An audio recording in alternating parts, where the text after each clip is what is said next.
Hello everyone, welcome to the Criterion Connection. I'm Wade. And I'm Joe. And today we're going to do a little movie from 2001. Mm-hmm. It is a strange one. We are doing, not really that strange. Where is it? Where'd you put it? There it is. Ghost World. Yes. Ghost World, which stars Thora Birch and a young Scarlett Johansson and a young Steve Buscemi. And various other characters along the way. Mm-hmm. It's basically about kids growing up from high school and they don't know what they're going to do with their lives. Yeah. And it's basically a bunch of random encounters a lot of times. Sort of. With weirdos like I need to solve the trivia question. Oh, the guy at the coffee shop? Yeah, like just a random guy you'll never see again. Which is funny because he looks up the answer. Yeah. And then he's like, ha, I knew it. Just like, what? Yeah, so it's like just a bunch of random ass characters that they meet along the way. Mm-hmm. But it's mostly about, friendships, kind of like, when you get out of high school, there's friendships kind of splinter or they get back together. You know how it is. The ebbs and flows of life. It follows primarily Thora Birch's character, Enid. Enid. And then you have Rebecca, who's Scarlett Johansson's character, her best friend, partner in crime for just about everything. And they're just kind of... They remind me of the characters of Daria. A little bit. Yeah. They're sort of rebelling in a way. Like, they don't want to do things the cookie-cutter expected way. And this is, like, coming out of late 90s, early 2000s. So, like, everybody's expected to go to school. They don't want to, deal with all these, like, stupid conventions, like, where the guys always come up and they're like, hey, so, like, where are you going to go to school? What are you majoring in? Yeah. And they're like, we're not going to college. You're not? Both of you? You're not? Yeah. And you have, like, characters like Enid dealing with kind of an insecurity that, Rebecca's always the one that men approach. And Rebecca dealing with, like, is Enid really, like, trying to move on? Like, we had a plan, and we seem so gung-ho, but, like, she's bailing now, and she doesn't seem to be motivated to do anything. Yeah. And it's just following these teenagers, like, kind of through figuring out not just what they want to do, but just kind of... What kind of person they want to be. Yeah, yeah. Because it's a really confusing time in life. Yeah. You don't know... you still don't know who you are, but now you're an adult. Yeah, now you're expected to be an adult and make adult decisions. And you just don't want to turn out in certain ways. Some people are just confused and they don't know. And it has all these... sub-stories and stuff going on that in the movie play off as, very humorous. Yeah, I'm getting back. I'm getting back with getting back with her. Maxine. Maxine, is it Maxine? I thought it was Millie. Sorry. I think it was Maxine. Yeah. But it's just having all these characters kind of interact and just deal with each other, and it's very it's very emblematic of Dan Clowes' work as a comic book cartoonist. Yeah. Because this is based on a cartoon, like a comic strip that he published in 8-Ball. Yeah. It was a one-man anthology, and he did that through the 80s. For those who don't know, he's an alternative cartoonist. Basically went through small press and eventually hit success with this. He also did... another story that was serialized, like a Velvet Glove Cast in Iron. There you go. Mm. That was also an 8-Ball, so if you're interested and you liked Ghost World, definitely check that out. Love the art. Yeah, and he does, like all those guys, they do everything by hand, and they do it their own way. So they're in control of, like, not just, like, pencils, but inks and all that stuff.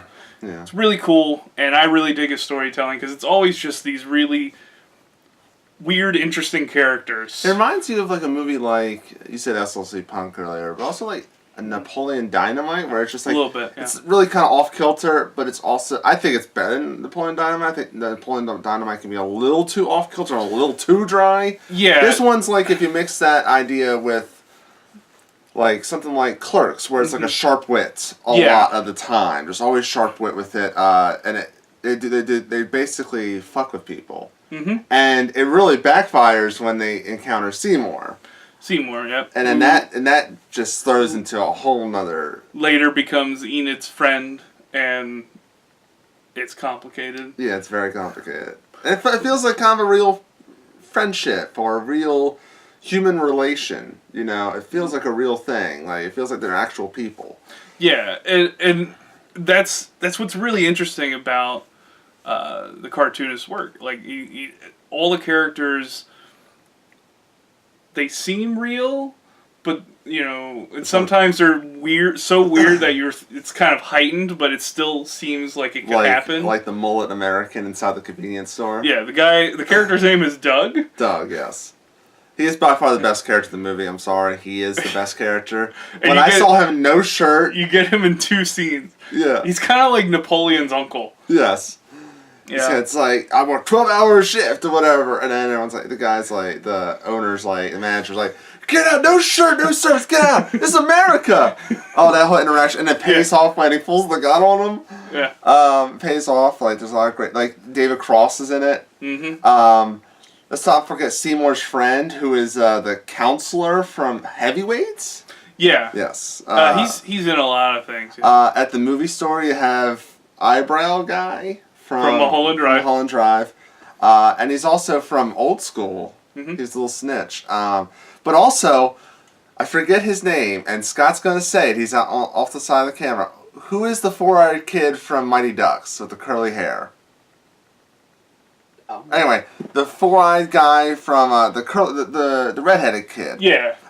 He's in the movie too. He's the floor guy. I'm like, oh my god, it's the guy from the Mighty Ducks. It's like 2 seconds. Yeah. So, hey, is there anything I can help you find here? Matt Doherty. Matt Doherty. A Masterpiece Video, and they're like, no, and they just keep walking. Yeah. But it's a really fun and heartfelt movie. Yeah. I think, and Terry. Like, this is the director, Terry Swigoff, I think is how I don't know how to pronounce his last name. Yeah. It's his first, like, fiction narrative film. Yeah, everything else he's done is pretty much, like, documentary stuff. He did Crumb, which is also on the Criterion Collection. Also dealing with a cartoonist, which is really interesting. He also did Bad Santa, which is not on the Criterion Collection. Yeah, that's true. Yeah, so, I like this. It's a very sharp wit. I think that it's well-paced. 2 hours. Didn't feel like 2 hours. Yeah. You know, some good jokes in there. Some like it just feels like I could relate to these kids when they were in high school, and I can relate to Seymour, and I can relate to all these characters. Maybe not the art teacher, but because she's a little out there. And then the whole weird side plot of the chicken shop was like, what? That was a weird side plot. Mm-hmm. But it's mostly just a payoff at the end of Seymour. Yeah, because you find out he is in management there. Yeah. Like at the corporate headquarters. And you're like, oh man, basically Thora Birch's character just messes up everyone's lives at times. Just like, complicates it. Well, it's also Norman. Let's not forget Norman. That's a great character too. Yeah. The guy on the bench, and he's a big plot point when you realize near the end. Like, he's a big inspirational kind of character. But Thora Birch's character, in her uncertainty and her own insecurity, kind of takes it out on everybody else. Mm-hmm. And it's not glorified. It's not.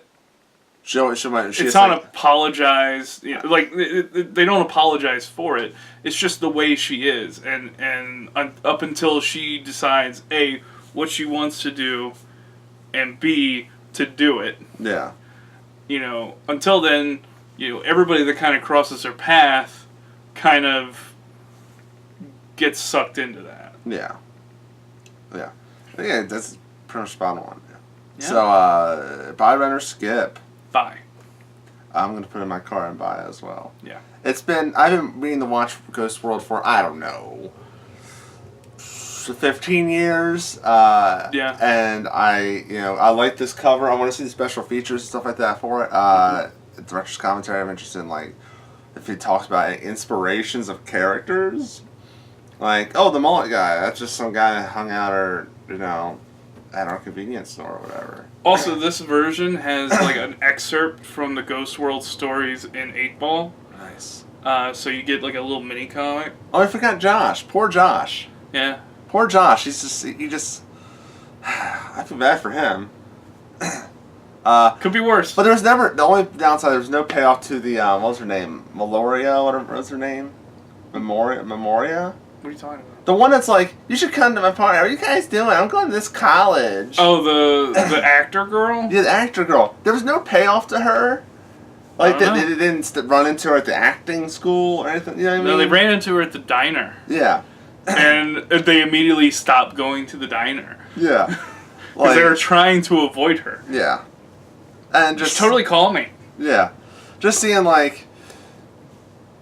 how everyone is, like, young Scarlett Johansson, like, still the same kind of dryness to her. Yeah, this is before Lost in Translation.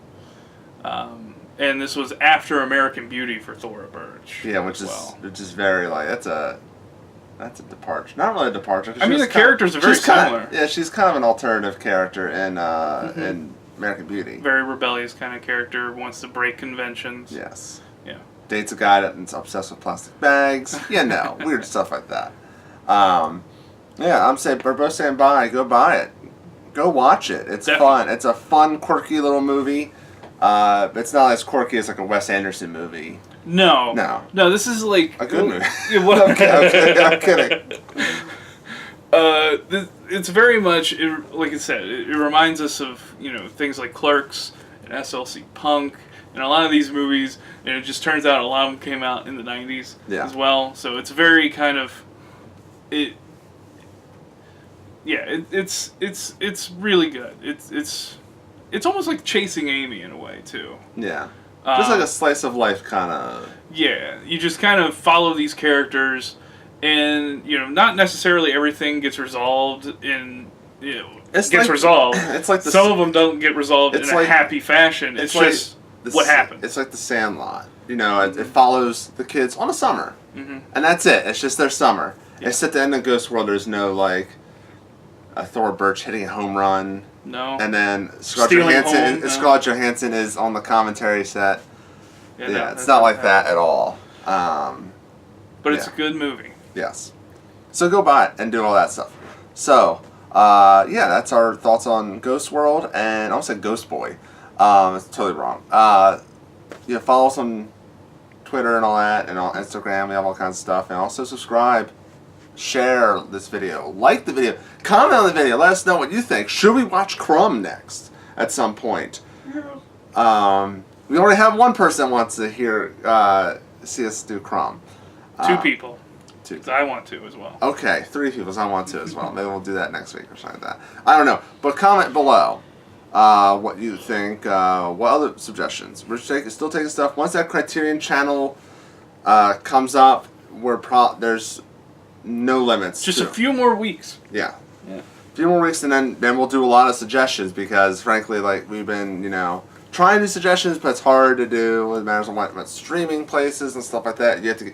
Also, we want the best quality because we've watched some movies where the quality is awful, and we're just like, I don't know. Maybe a good restoration could help it. I don't know. Like we did the Cassavetes movie. What was that? We did Cassavetes' first movie, and the quality was terrible. And that probably affected our review with it. So let us know. Comment section, and that's all I have. So, till next time, we will see you later.